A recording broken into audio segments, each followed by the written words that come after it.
There's definitely a history of cults combining. In fact, what we're living through is a bunch of cults that have combined into one cult of MAGA. Donald Trump took a bunch of people into his cult. It's not usually like this equal merger, though, right? The way people might be thinking. So, one of the reasons I recognize this so well is because that's what the founder of Children of God did. So, the founder of Children of God, as I was just reminded by amazing artist Candy Carpenter, who recorded for the podcast last night, go check out her song Cult and American God and etc. David Berg, our founder, actually was a pastor in Christian Missionary Alliance, which is its own crazy cult.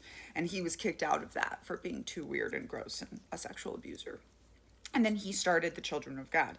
And one of the things he did, because cults always pop up in times of social turmoil. So here he is in 1968, and he realizes his thing is working, and he's figured out how to be a cult leader.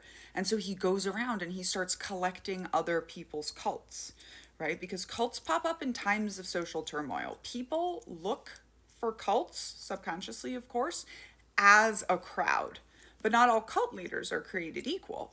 So he went and he scooped up a bunch of people's cults. And that's how he got to 10,000, actually almost 30,000 people for a point in 1972. So quickly. Okay? That's what Donald Trump has done here. And I truly believe that what so many of you say, not you specifically, but so many folks say, you know, he's just a patsy. It's the Heritage Foundation behind him. It's the Republican Party behind him. It's Peter Thiel behind him. No, I think they all thought that. I am sure they all thought that Donald Trump was going to be the patsy. And then he took them and he folded them all into his cults, right? Like the Mormons, the Catholics, and the evangelicals have never all been in bed together. They hate each other, but they did it for this, right? So yes, a cult can be absorbed into another cult, but it's a whole change, right? Like that one cult stops existing and it just becomes part of the other cult.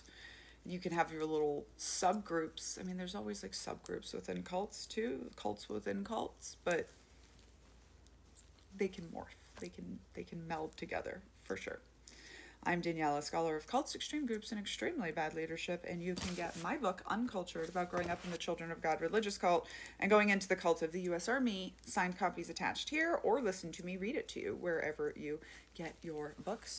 And we have a Culting of America available for pre-sale attached here.